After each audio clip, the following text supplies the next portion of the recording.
Am I the only one who didn't know how powerful a community can be? Well, here's a story that'll warm your heart.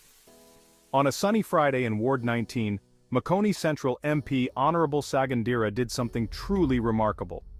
He donated 24 roofing sheets and roofing timber to Gogo Tigere, an elderly woman in need. But that's not all. Sagandira also handed over groceries donated by fellow change champions in the constituency, along with cash contributions from generous supporters. These acts of kindness are more than just gifts. They're a testament to the unity and support championed by President Nelson Chamisa. It's a beautiful reminder that when we come together as a community, incredible things happen. So let's celebrate this spirit of generosity and unity.